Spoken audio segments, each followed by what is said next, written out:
Explosions were reported in Tehran minutes before the ceasefire came into effect.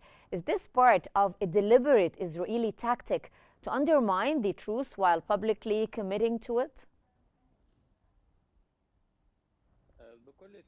Of course, Israel does not commit to truces, whether official or agreements, as what happened in the ceasefire announced by brokered by the U.S.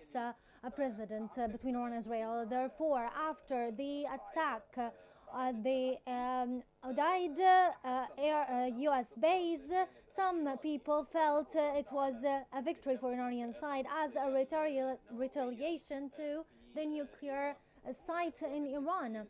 And in regards to Israel, with the escalation of losses and humiliation to the IDF for his inability to protect their grounds, lands from missiles, some people decided, some extremist Iranians continued to launch attacks in Iranian sites, military sites.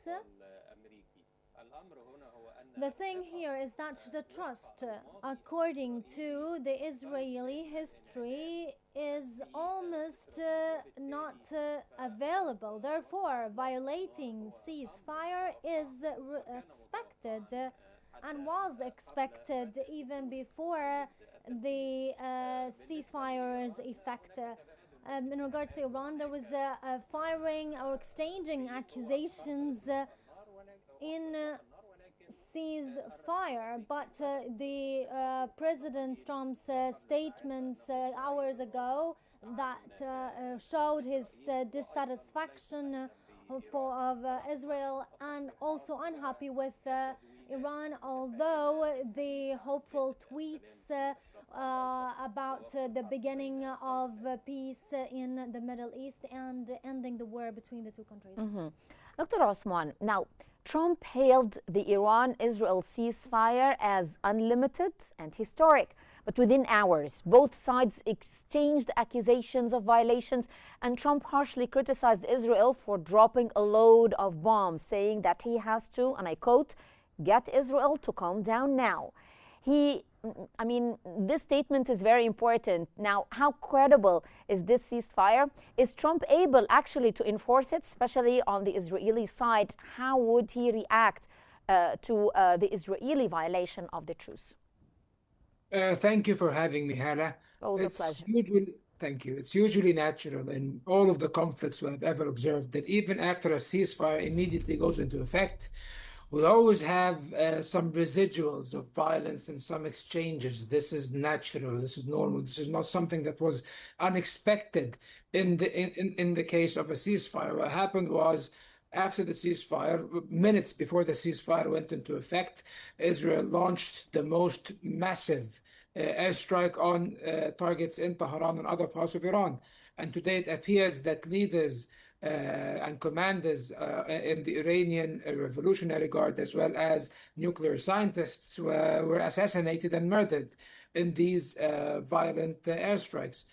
Iran retaliated to these attacks right also before the ceasefire with missile attacks that hit Beersheba in southern Israel, killing about 8 people.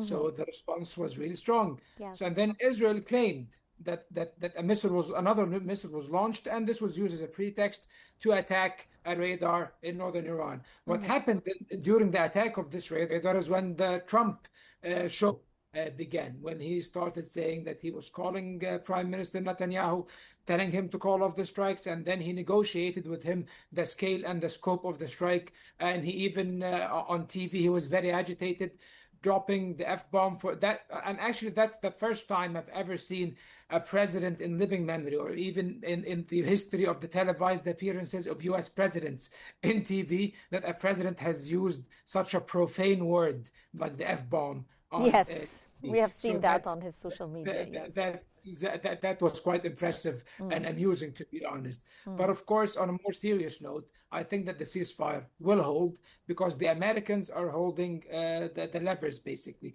They are the ones who are controlling the temperature of this conflict, it seems. And if you remember, Hala, before this war began with you on Q News, I told you that Israel would never dare attack Iran without an American green light. And indeed, they attacked Iran with an American green light and an American blessing. And now Yes. they stop these attacks upon America's orders. Yes. And why are they stopping these attacks? Because the United States, President Trump has a lot riding on this. He does not want to get dragged into a long war. And because he believes that the United States has achieved considerable success in this war by supremely and strongly diminishing the Iranian nuclear program. And by the way, that's a fact. I know we like to repeat the allegations and the claims of the Iranians, but they are not true. The nuclear facilities were substantially damaged. They were not obliterated as Even President though Trump. they were evacuated, I mean, They still the were site was evacuated damaged. from the enriched uranium and they were evacuated from personnel. Yes. However, they were not evacuated from the centrifuges and the equipment that enriches the uranium. However, this does not destroy that nuclear program. It sets it back a few months or a few years at best. Now, President Trump believes that he will be in a stronger negotiating position. And today, President Pezeshkian of Iran said that he is willing to engage once again in negotiations. So that means that the Iranians and the Americans have worked out some sort of arrangement in order for a diplomatic pathway at least. And Yes. if it doesn't work, I guarantee you this war will be back in a few months. Okay, we'll just have to wait and see. Back again to you, Mr. Azzeddin. Now, US President Donald Trump said after the ceasefire announcement that Iran's nuclear capabilities are gone. That was just confirmed also by Dr. Osman, and it would never rebuild its nuclear program. After the US bombed 3 major nuclear sites in Iran, how will this affect regional power balances after the war ends?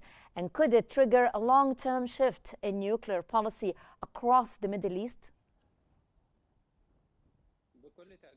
Yes, for sure, the US strike was impactful, and although Iran's attempt to reduce or to minimize the impact, but it was so deep after using heavy bombs, destroying the powers or the facilitations in Iran. I think the sites were destroyed heavily or impacted heavily, that they are not able to continue the work after after some time.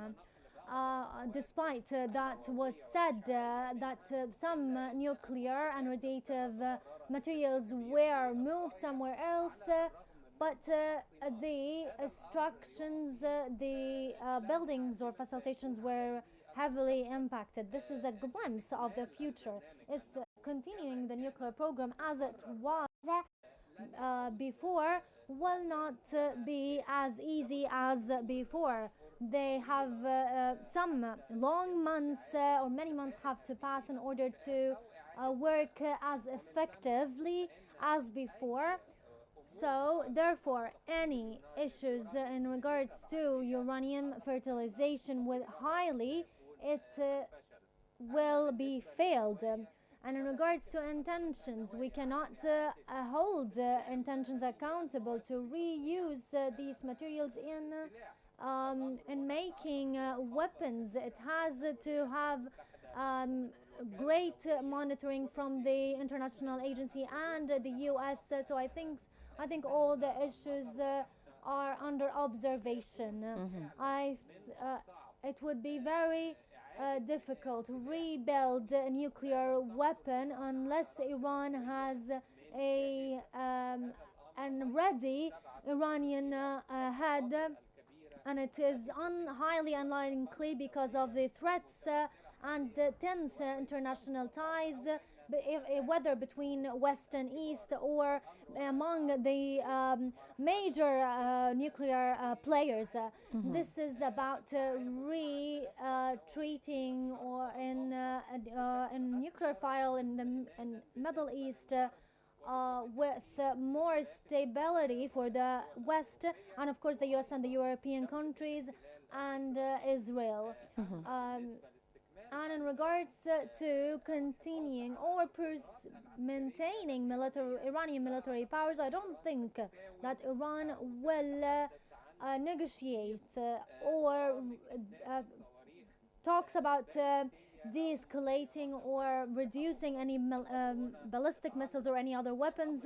It is a tactic strategies, and Iran cannot engage in a war against the US, but it can humiliate Israel and annoying it. So it's highly unlikely to have continuation or insistence on nuclear program unless there is a complete monitoring, and there may be other countries' intervention like Russia to maintain the peace and the stability of the materials used in the Iranian nuclear reactors.